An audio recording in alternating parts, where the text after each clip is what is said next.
دیتی ہے, پورا مضمون باندھا ہے. اعلیٰ حضرت کہتے بہروپیہ تھا, مداری, روپ بدل بدل کے دکھایا کرتا تھا, بادشاہوں سے انعام لیتا تھا. ایک دن اورنگزیب عالمگیر کے پاس آ گیا, کہنے لگا میں روپ بدلوں گا, اگر آپ پہچان نہ سکے تو میں انعام لوں گا. آپ نے فرمایا میں کوئی ایسے ویسا بادشاہ نہیں, کہا مجھے دھوکہ دینا مشکل ہے. کہا نہیں, میں روپ بدلوں گا. حضرت اورنگزیب عالمگیر بڑے نیک بادشاہ گزرے, بڑے پرہیزگار. وہ بے روپیہ کہنے لگا میں روپ بدلوں گا, آپ نہیں پہچان سکیں گے. فرمایا چل جتنا تیرے اندر زور ہے لگا لے.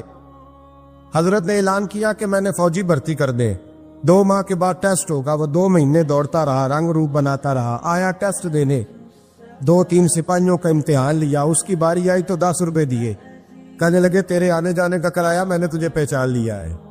کچھ دنوں کے بعد جانے لگے سفر پر, تو بھکاری آ گئے خیرات مانگنے. اس نے بھی سارے منہ پر سیاہی مال لی, کپڑے پھاڑ لیے, سر کے بال مڈا لیے, پگے تک کٹا لی, بدرنگ ہو کے آیا. کاسا آگے کیا تو حضرت نے 10 روپے ڈالے, کہنے لگے تیرے آنے جانے کا کرایہ میں نے پہچان لیا ہے.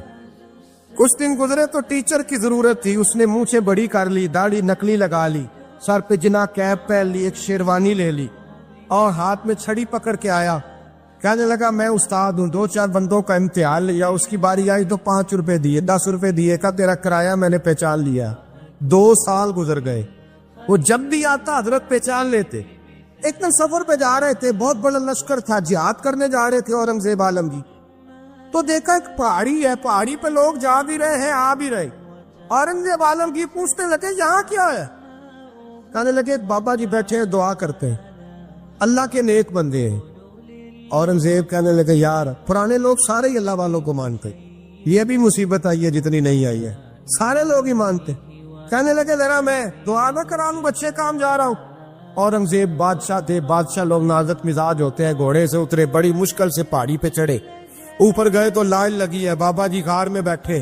کہنے لگے میں نے ملنا, میں اورنگزیب ہوں. انہوں نے کہا ہمارا بابا اس طرح کا پیر نہیں کہ امیر آئے تو رنگ اور ہو, غریب آئے تو اور ہو, یہاں اگر ملنا ہے تو لائن میں لگ جاؤ, سب ایک جیسے. اب لائن میں کھڑے ہو گئے, 50 آدمی آگے تھے, کہتے 51واں نمبر تھا. تھک گیا دھوپ میں کھڑا کھڑا. جب میں پہنچا غار کے دہانے تو میں نے بابا جی کے چہرے پہ نظر ڈالی تو بڑا نورانی چہرہ, بڑی خوبصورت لب و لہجہ. میں نے کہا میرے جیسا آدمی بھی پگڑی باندھ لے تو اچھا لگنے لگ جاتا ہے, بڑا خوبصورت انداز. کہتے ہیں میں ان کے پاس اتحیات کی حالت میں بیٹھ گیا. میں نے کہا حضور میں جا رہا ہوں جہاد کرنے, دعا کرنا. بزرگوں نے ہاتھ اٹھائے, اللہ اس کی مدد فرما, دین کو غلبہ عطا فرما, اسے دین کا سچا پکا سپاہی بنا. پھر تھپکی دی, 2-4 نصیحتیں نکال ڈالی. دیکھنا ظلم نہ کرنا, زیادتی نہ کرنا, جب تم جیت کر نہ کرنا, غرور نہ کرنا, نصیحتیں بھی کر دی. کہتے اب جب میں اٹھا تو 2-4 دینار بطور نذرانہ مسلح کے نیچے رکھے, اور الٹے قدم جب میں غار سے اترا انہوں نے رومال جاڑا روٹ کے کھڑے ہو گئے. کہنے لگے آج نہیں تو نے پہچانا, آج نہیں تو نے پہچانا, میرا انعام بنتا ہے, آج نہیں پہچانا, لا پیسے. اورنگزیب کہنے لگا یار تو نے حد کر دی, کہاں چڑھا کہاں کھڑا رہا, دھوپ میں تھک گیا, کمال کر دی بھائی تو نے. پتا تو کیا لے گا, جلدی بتا, وہ کتنے لوگ پیچھے دھوپ میں کھڑے ہیں, لشکر سارا کھڑا ہے, کیا لے گا؟ اس نے کہا سب سے قیمتی ہیرے وہ ہے جو تیرے سر کے تاج میں لگے ہوئے, مجھے تیرا تاج چاہیے.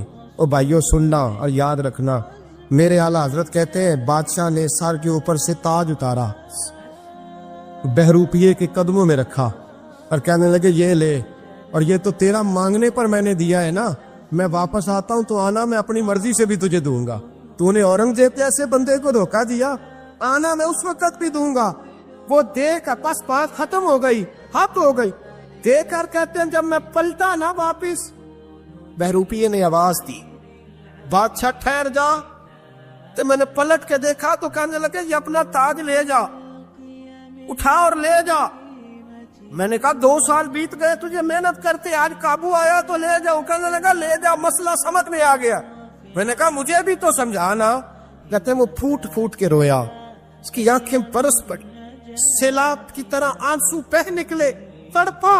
اور لوگ کہنے لگا بادشاہ میں نے جھوٹ موٹ رسول اللہ کی غلامی اختیار کی تھی, جھوٹ موٹ کی داڑھی, جھوٹ موٹ کی پگڑی, جھوٹ موٹ کا فقر, میں نے جھوٹ موٹ نبی پاک کا لباس پہنا ہے, تو تیرے جیسے بادشاہوں کے تاج میرے قدموں میں آ گئے ہیں.